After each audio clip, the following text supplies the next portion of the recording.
Olá a todos, meu nome é Romeu Rachid, eu sou médico radiologista e professor da Universidade Federal de São João del Rei. Nós vamos falar sobre os aspectos radiológicos da Covid-19, mas uma abordagem mais centrada para o médico não radiologista e das especialidades que não têm tanto contato assim com a tomografia computadorizada. E também para os estudantes do final do curso de medicina que vão, né, também estar em contato com os exames de imagem. Muitas vezes vão até ter mais contato ou ter o primeiro contato ali na hora da realização do exame.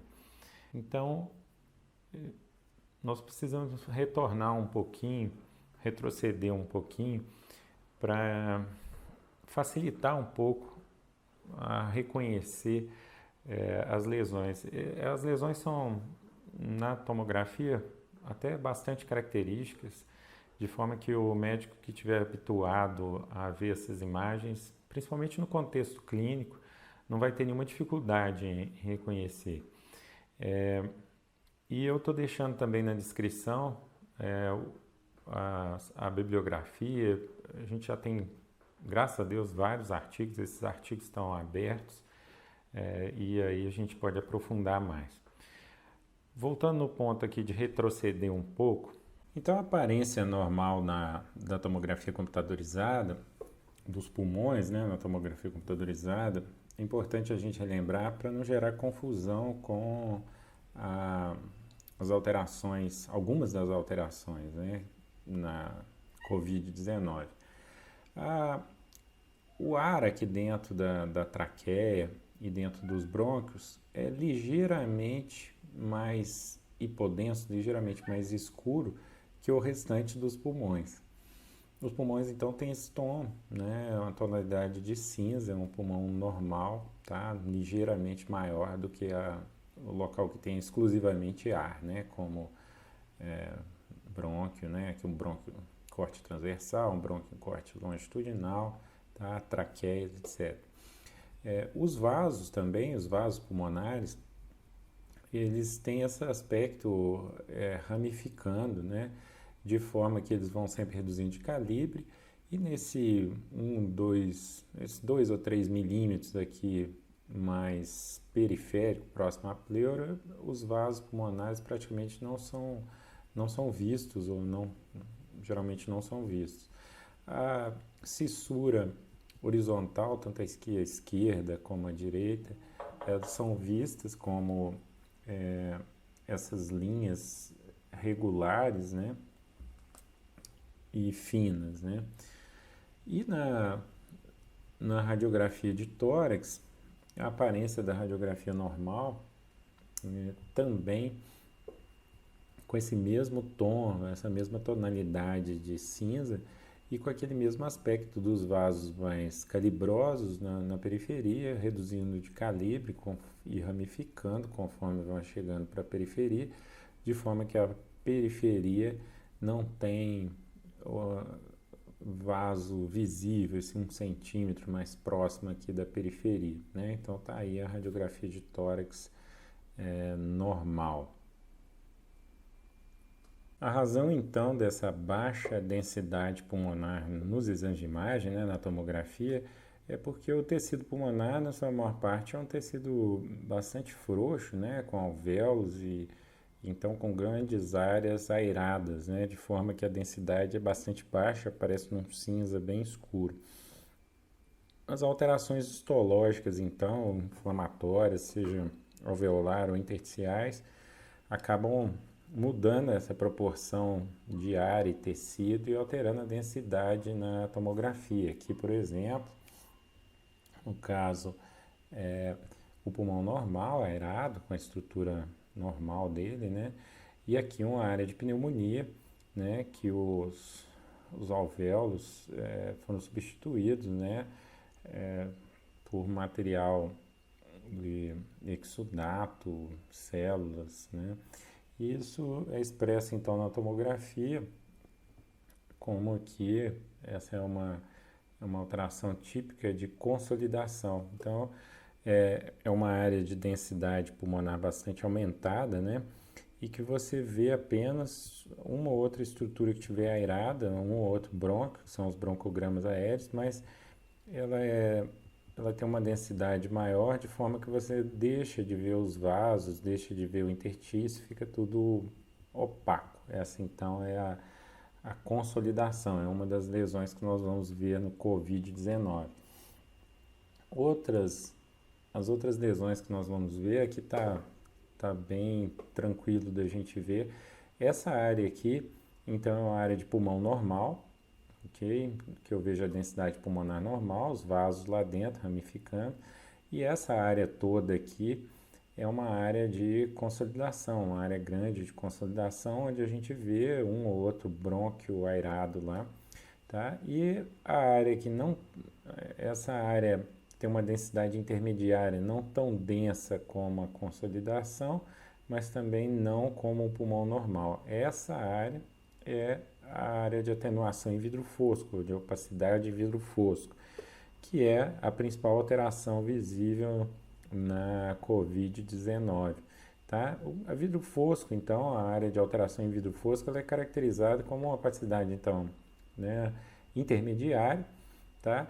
E ela realmente tem um aspecto em vidro fosco, porque você consegue enxergar através dela ou alteração do intertício ou vasos, tá? De forma que ela não opacifica totalmente como a consolidação, né?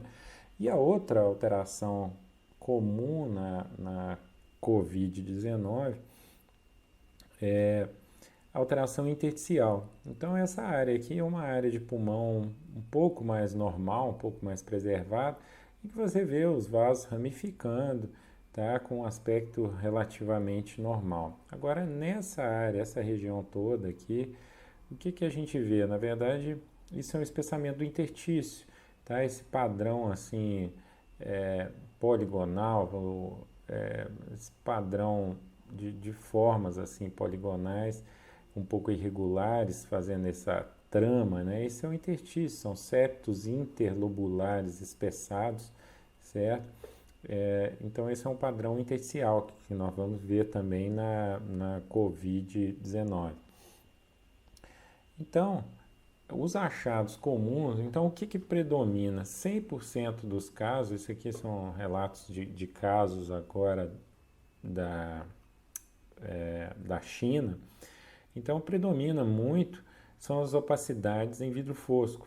Tá? Opacidades em vidro fosco foram encontradas em 100% dos casos, com acometimento de múltiplos nodos também, múltiplos lobos, desculpa, 100% também, e de distribuição periférica. Tá? Então, opacidade em vidro fosco bilateral periférica. Consolidações são encontradas também com bastante frequência, muitas vezes são evoluções, são quadros um pouco mais avançados da doença, que muitas vezes começam com opacidade em vidro fosco, depois passam a ficar mais densos, mais, né, viram consolidações, certo? E aquele espessamento septal, espessamento intersticial em um pouco mais da metade dos pacientes. Algumas vezes também dilatação brônquica, certo? E o outro ponto interessante aqui desse trabalho é que são as lesões que geralmente não são vistas. Geralmente não é visto derrame pleural e não é visto adenomegalia. Esse aqui, então, é um caso que exemplifica bem. Esse paciente é um paciente com Covid-19 e que a gente vê, então, a opacidade em vidro fosco, que é aquilo que a gente tinha chamado a atenção. É uma opacidade, então, que ela não reduz totalmente a transparência, você ainda vê os vasos lá dentro dela, tá? Então, e elas são bilaterais, né? Elas têm distribuição mais periférica, elas não pegam tanto a região central do pulmão, tá? Embora aqui pareça que sejam mais centrais, na verdade, ser mais posterior, tá? Então, essa é a distribuição típica das lesões, é um aspecto típico das lesões que a gente vai encontrar aí na Covid-19. Aqui novamente, tá?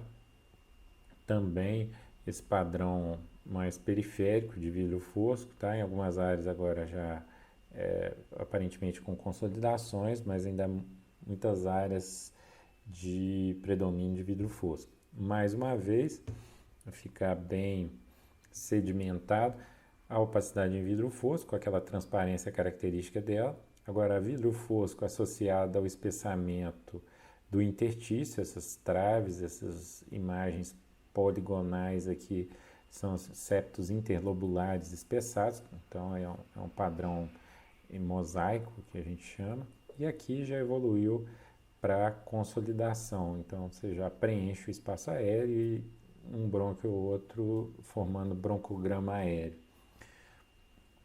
Esse é um vídeo também de outro caso típico aí de COVID.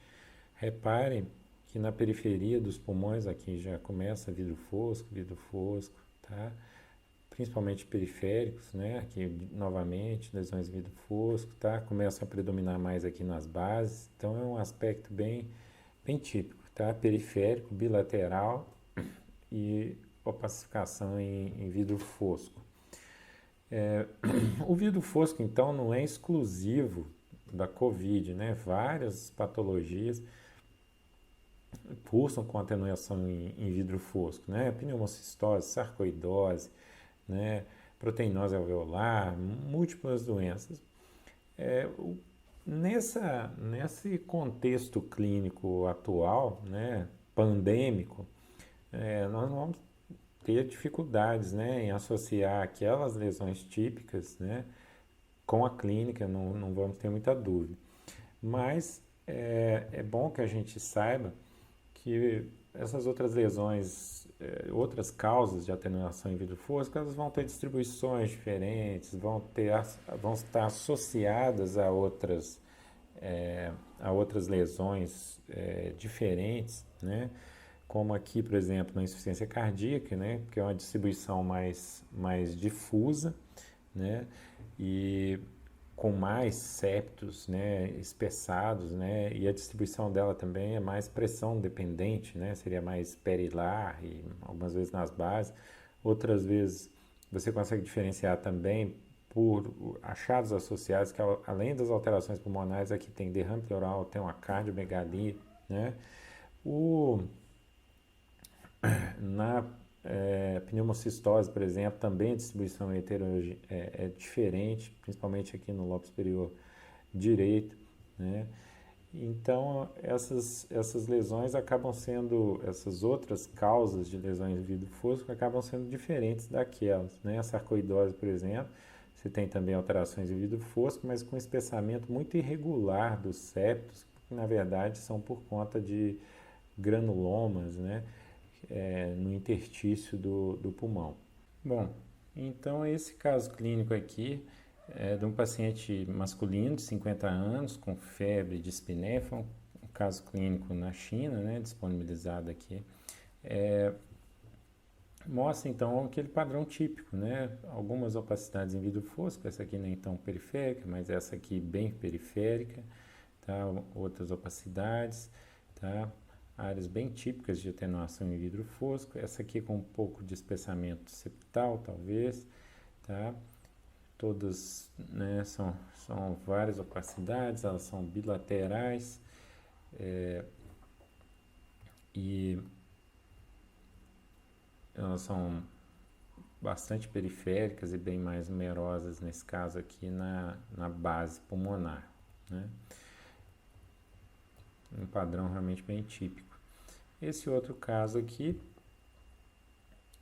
na verdade, essa paciente é um paciente de 70 anos, deu entrada com febre, dispneia e linfopenia, SPO2 dela de 89%, e chegou então no serviço de urgência com esse raio-x, né? A radiografia já mostrando então opacidades bilaterais, né? Áreas mesmo de consolidação, dá para ver os prováveis broncogramas aéreos aqui, e olhando nesse quadro aqui, o paciente já estava bastante dispneico, tá? E olhando retrospectivamente a radiografia de cerca de 2 dias antes, as alterações eram bem escassas, né? Tinham alterações discretas, de algumas opacidades muito discretas, mais periféricas, sem um quadro clínico de febre, sem um quadro clínico, de dispneia mais importante.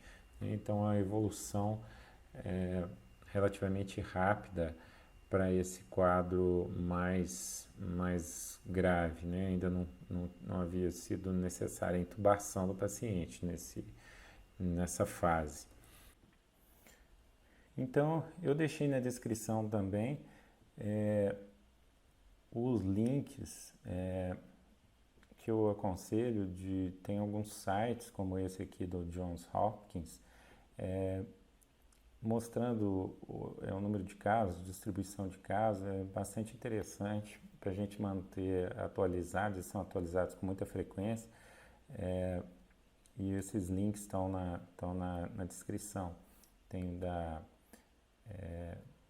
os links de outras fontes lá também, aí você usa da sua preferência. Então, o RT-PCR, então, é o padrão de referência para o diagnóstico da infecção do Covid-19, né, a reação em cadeia da polimerase com transcriptase reversa, certo? Agora, a tomografia, ela chegou a ser utilizada temporariamente para um diagnóstico precoce de Covid-19 na China, e tem esse estudo, por exemplo, que mostrou até uma maior sensibilidade da TC. A TC tem 98%, mostrou uma 98% de sensibilidade em comparação à RT-PCR, né, que mostrou 71%. Tá? Então ela tem a sua, apesar de não ser o padrão preconizado para o diagnóstico, ela tem grande valor também no manejo clínico, né, do paciente, né? E já a radiografia não é recomendada como exame de primeira linha, justamente por ter uma sensibilidade limitada para detectar aquelas alterações precoces, que são em vidro fosco, e aí o vidro fosco não costuma aparecer muito claramente nas radiografias, né? Como é que vão evoluir esses pacientes? Geralmente, os pacientes evoluem dessa forma. Os exames iniciais, com aquelas opacidades em vidro fosco periféricas e algumas vezes já com aquele padrão de espessamento septal, muitas vezes essas áreas acabam aumentando e muitas vezes formando áreas de consolidação também, e a resolução acabam reduzindo as opacidades e ficando algumas vezes alterações residuais ou cicatriciais pulmonares. A conclusão, então, gente, é que a tomografia computadorizada é de grande valia, né, no diagnóstico, no manejo do paciente. Tenha sempre em mente que a gente vai encontrar padrão em vidro fosco de distribuição periférica e bilateral, muitas vezes com consolidações e com espessamento septal, e muito raramente nós vamos achar derrame pleural e adenomegalias. O raio-x já, por sua vez, não é recomendado como um exame de escolha inicial, embora possa ter sua utilidade, pela limitada capacidade de detecção das lesões mais comuns, que são as alterações em vidro fosco.